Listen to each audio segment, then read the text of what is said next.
দক্ষিণ এশিয়ার ভূ রাজনীতিতে এক চরম স্নায়ুযুদ্ধ শুরু হয়েছে। একদিকে ভারতের নিজের প্রভাব বলয় টিকিয়ে রাখার মরিয়া চেষ্টা, অন্যদিকে বিলিয়ন ডলারের প্রস্তাব নিয়ে চীনের আগ্রাসী থাবা। দুই পরাশক্তির এই মহা প্রতিযোগিতায় ঠিক মাঝখানে দাঁড়িয়ে বাংলাদেশ। বেজিং বনাম দিল্লির এই লড়াইয়ে শেষ চালটি কার? বাংলাদেশকে ঘিরে ভারত ও চীনের মধ্যকার কৌশলগত প্রতিযোগিতা এখন এক নতুন এবং অত্যন্ত সংবেদনশীল পর্যায়ে পৌঁছেছে। ঐতিহাসিকভাবে দক্ষিণ এশিয়াকে ভারত নিজের কৌশলগত আঙিনা মনে করলেও শ্রীলঙ্কা ও মালদ্বীপের পর বেইজিং যেভাবে ঢাকায় নিজের অবস্থান শক্ত করছে, তা দিল্লির জন্য এক বিশাল ভূ রাজনৈতিক চ্যালেঞ্জ তৈরি করছে। বাংলাদেশের নতুন রাজনৈতিক বাস্তবতায় দুই দেশের এই গোপন প্রতিযোগিতা এখন প্রকাশ্য রূপ নিতে শুরু করেছে। ভারতের জন্য বাংলাদেশের গুরুত্ব যতটা না অর্থনৈতিক, তার চেয়েও অনেক বেশি নিরাপত্তা কেন্দ্রিক। বিশেষ করে উত্তর পূর্বাঞ্চলীয় 7টি রাজ্যের নিরাপত্তা নিশ্চিত করতে ভারতের জন্য বাংলাদেশের সঙ্গে স্থিতিশীল সম্পর্ক বজায় রাখা জীবন মরণ প্রশ্ন। চীন যখন বাংলাদেশের তিস্তা নদী প্রকল্পের ব্যবস্থাপনায় যুক্ত হওয়ার প্রস্তাব দেয়, তখন ভারতের কপালে চিন্তার ভাঁজ পড়ে। কারণ এই প্রকল্পটির অবস্থান ভারতের মাত্র 22 কিলোমিটার চওড়া শিলিগুড়ি করিডরের খুব কাছে, যাকে ভারতের চিকেন স্নেক বা দুর্বলতম সংযোগস্থল বলা হয়।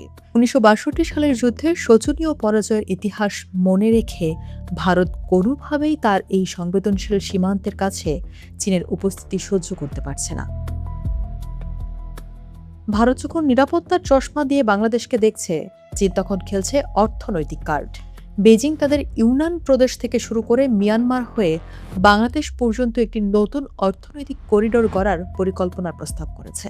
ভারতের প্রায় 13 বিলিয়ন পাউন্ডের একতরফা বাণিজ্যিক আধিপত্যের বিপরীতে চীন বাংলাদেশকে প্রযুক্তি বিশাল অর্থায়ন ও তিস্তা খননের মতো মেগা প্রকল্পের কার্যকর সমাধান দিচ্ছে। উপরন্তু চীনের এই সহযোগিতা যে কোনো তৃতীয় পক্ষ বা ভারতকে টার্গেট করে নয়, এমন কূটনৈতিক বার্তা দিয়ে বেইজিং আসলে ঢাকাকে আশ্বস্ত করতে চাইছে যে তারা ভারতের চাপের মুখেও পাশে থাকবে। এই প্রতিযোগিতার আগুনে ঘি ঢেলেছে ক্ষমতাচ্যুত শেখ হাসিনার দিল্লিতে অবস্থান। বাংলাদেশের ট্রাইব্যুনালে মৃত্যুদণ্ডপ্রাপ্ত হাসিনাকে ভারত এখনও ফেরত না দেওয়ায় ঢাকার নতুন সরকারের সঙ্গে দিল্লির সম্পর্ক স্বাভাবিক করার গতি মন্থর হয়ে পড়েছে।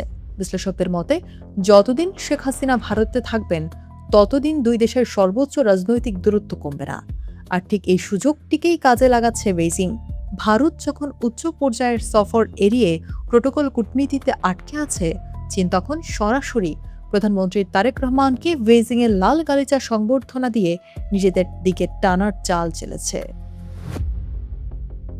ঢাকাকে ঘিরে ভারত ও চীনের এই নতুন প্রতিযোগিতা কোনো সাধারণ দ্বিপক্ষীয় বিষয় নয়। এটি মূলত এশিয়ার নেতৃত্ব কার হাতে থাকবে তারই একটি অংশ। বাংলাদেশ এখন আর কোনো একটি শক্তির দিকে পুরোপুরি হেলে পড়তে পারে না। একদিকে ভারতের ভৌগোলিক ও আঞ্চলিক বাস্তবতা, অন্যদিকে চীনের অর্থনৈতিক ও উন্নয়ন অংশীদারিত্ব, এই দুই বিপরীতমুখী শক্তির মাঝখানে ভারসাম্য বজায় রেখে নিজের জাতীয় স্বার্থ আদায় করাই এখন ঢাকার সবচেয়ে বড় কূটনৈতিক পরীক্ষা।